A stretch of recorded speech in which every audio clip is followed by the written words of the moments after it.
Soy Luisa Alcázar, soy historiadora y os quiero hablar de la historia de la calle del Cristo de la Repolla.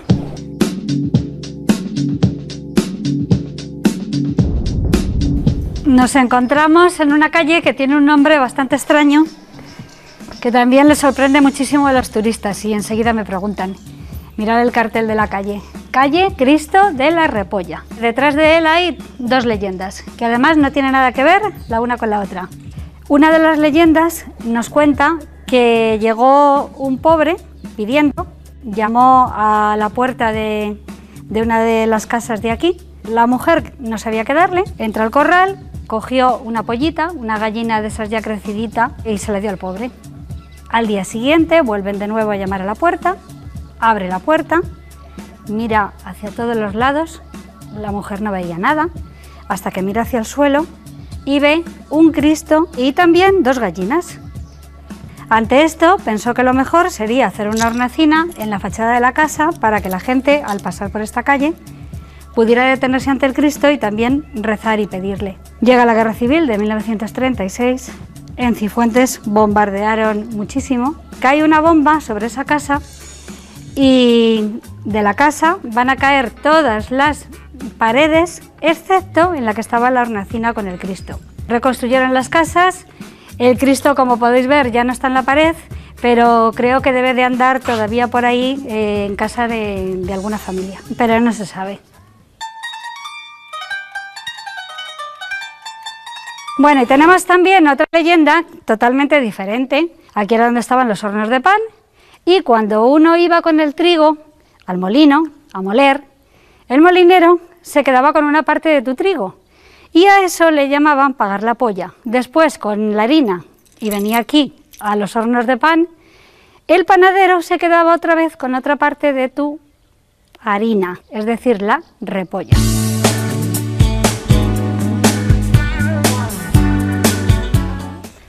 Estamos delante de lo que es hoy en día la Oficina de Turismo y el Centro Santo Domingo, pero esto fue un convento, fue el convento de los dominicos. Dentro también hay otra cosa que mucha gente no sabe ni siquiera que existe, que es una cueva.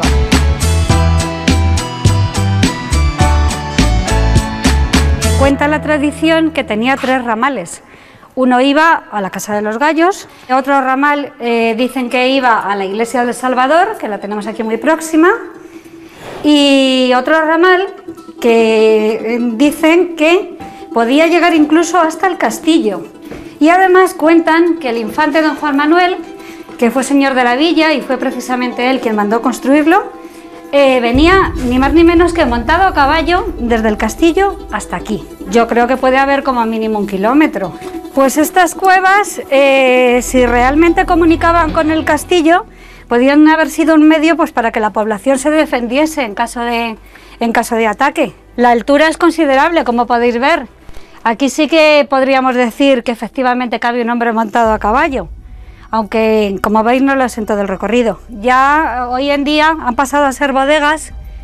Aquí vemos que los frailes dominicos también tenían tinajas, probablemente utilizaban esta cueva como bodega. Y bueno, aquí vemos tinajas, pero dado que a la entrada del claustro hay una inscripción que nos dice que el convento se consagra a Santo Domingo de Guzmán como primer inquisidor y que aquello fue cárcel, pues es probable también que en épocas anteriores se podían haber utilizado estos huecos como mazmorras para los presos de la Inquisición. Pues el pueblo está prácticamente horadado, hay muchísimas cuevas también debajo de las casas.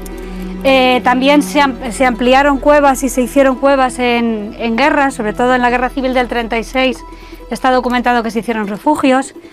Y bueno, aquí tenemos un pasadizo que muy poca gente conoce y este pasadizo pues al final del todo nos tiene una sorpresa.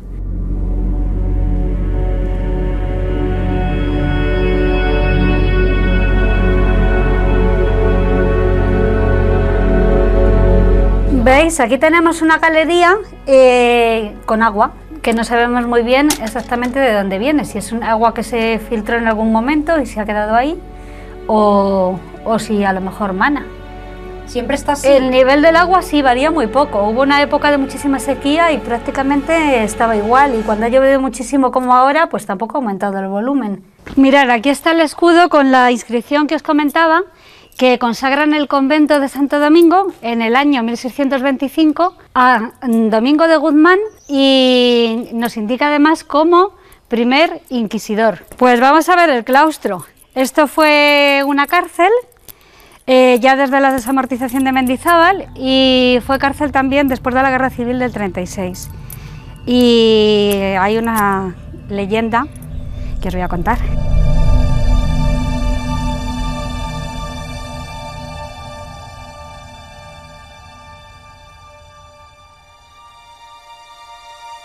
Bueno, nos encontramos en el claustro de lo que fue el convento de los dominicos. Falta parte del edificio porque en la Guerra Civil quedó bastante destruido y se reconstruye a partir del año 92, pero como veis aquella parte no se ha llegado nunca a reconstruir. Y en el centro tenemos hoy en día un patio empedrado, pero esto no fue un patio empedrado, esto era una huerta, y además también pudo utilizarse incluso como cementerio. Y de hecho tenemos una leyenda que trasciende un poquito las fronteras, porque es sobre una beata que no era de aquí sino de Trillo, pero que su fama pues se debió extender también por toda la comarca. Se llamaba María Martínez de la Cruz, vivió a finales del siglo XVII, llevó una vida muy piadosa y cuando murió la entierran primero en Trillo, pero ella había dejado escrito que quería ser enterrada precisamente en este convento. Y los frailes una noche pues la traen para acá. Lo que cuentan de ella es una historia que dice que las madres se la contaban a las hijas, tanto en Trillo como en Cifuentes, y era que una vez que había fallecido y deja 3 niñas pequeñas, y decían que en Trillo todo el mundo estaba admirado de cómo unas niñas tan pequeñas que no tenían madre ni nadie que las cuidase, iban siempre tan bien arregladas y tan peinaditas. La madre, cuentan que de noche, de madrugada, salía de la tumba, bajaba a Trillo, peinaba a sus hijas y volvía a la tumba. Y les había dicho que jamás revelasen el secreto. Pero mira por dónde, pues un día a la más mayor se le ocurrió contarlo y no volvió jamás a bajar. Ya no volvieron a ver a su madre. Y lo que cuentan también en Trillo es que desde entonces no ha muerto ni un solo niño ahogado en el río. La beata dijo que ella cuidaría para siempre de los niños de Trillo y siguió cuidando.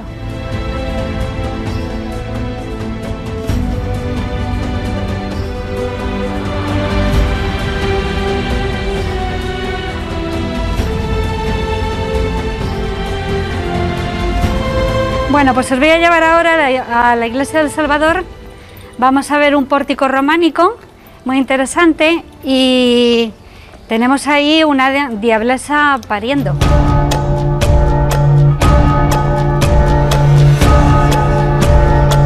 Bueno, pues mirad, en la arquivolta externa vemos una serie de figuras. A la izquierda tenemos representados vicios y pecados y a la derecha virtudes y personas virtuosas. Como no, a la siniestra siempre todo lo malo. Y ahí en la siniestra pues tenemos una figura siniestra.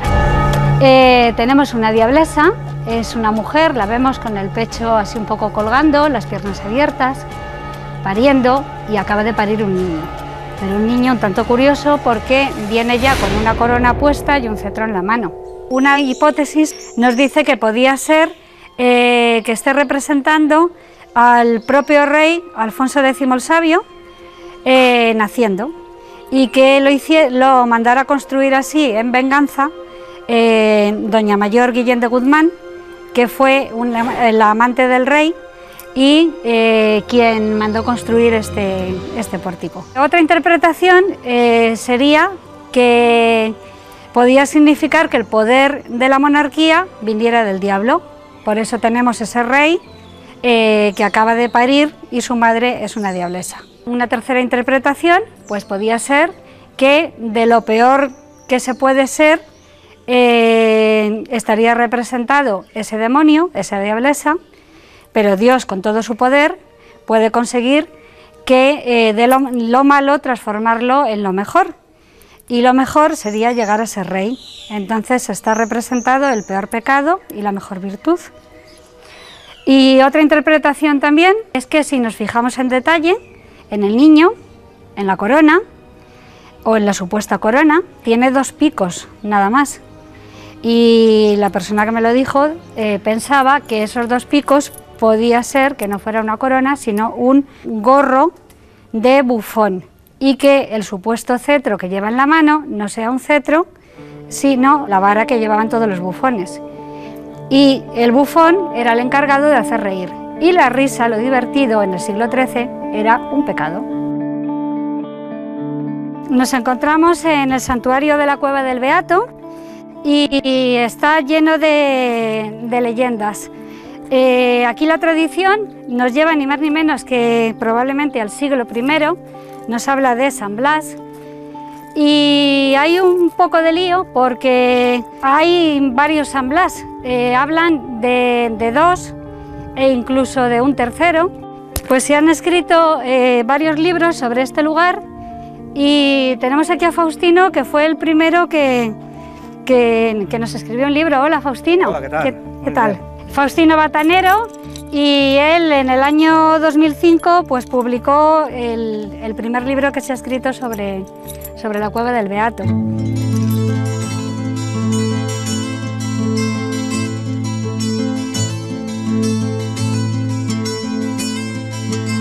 Dentro hay una pequeña cueva que veremos ahora, y todavía ahí se conserva la tradición de que si uno se traga la tierra de ese lugar, se cura la garganta.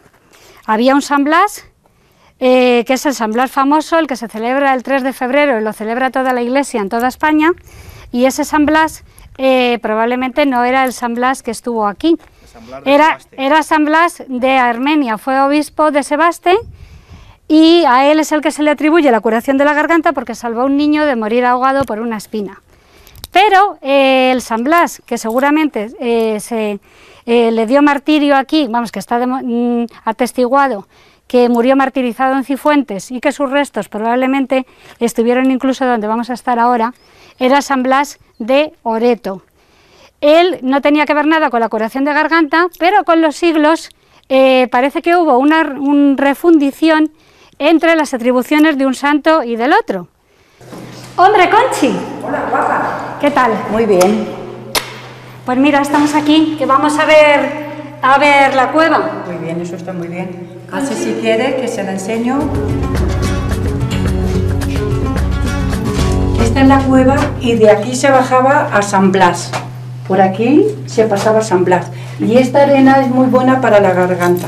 Cuando se tienen ginas, la chupas. Mira, esto lo podéis chupar, prueba.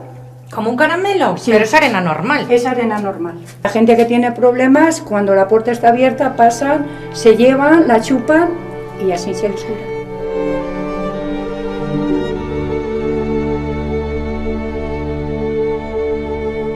Hay una cueva que justamente va a parar a donde hubo un monasterio a partir del siglo XIV que el infante don Juan Manuel manda construir para que las religiosas dominicas guardasen las reliquias de San Blas.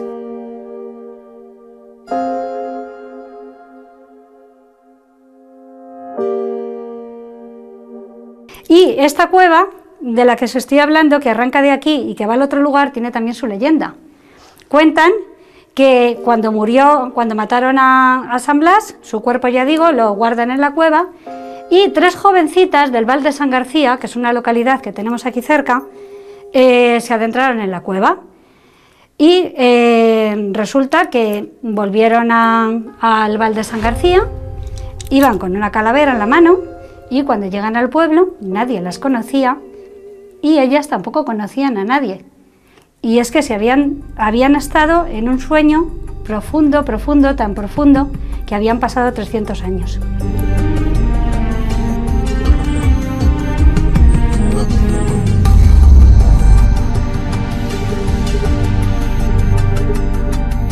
Dentro del castillo hay un aljibe y la Inés Serrano, un cronista de Cifuentes, había dicho que había un pasadizo secreto desde el cual, a través de las cuevas, se podía acceder a Cifuentes. Miguel Ángel, en sus excavaciones, dice que no encontraron el pasadizo, así que el pasadizo era secreto y lo sigue siendo.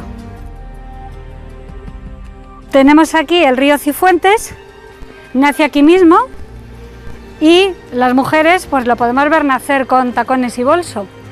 Como veis, nace dentro de un casco urbano y muere muy cerca, a 10 kilómetros de aquí, en Trillo, y también lo hace dentro del casco urbano, y además lo hace espectacularmente. Aquí tenemos la desembocadura del río Cifuentes. Es espectacular. No muere de cualquier manera, sino que, como decía Cela, se suicida. Va cayendo poco a poco en cascadas y forma 5 cascadas hasta llegar al río Tajo. Tiene pues unos 10 kilómetros, porque de carretera hay 11 y el río siempre va acortando. Es un río muy pequeñito pero muy importante. Llegó a haber hasta 18 molinos, y molinos que no solamente eran para moler trigo, fueron también batanes, fueron también fábricas de papel y aserraderos de madera. Puertas de la Catedral de Sigüenza las hicieron artesanos de la madera de aquí de Trillo.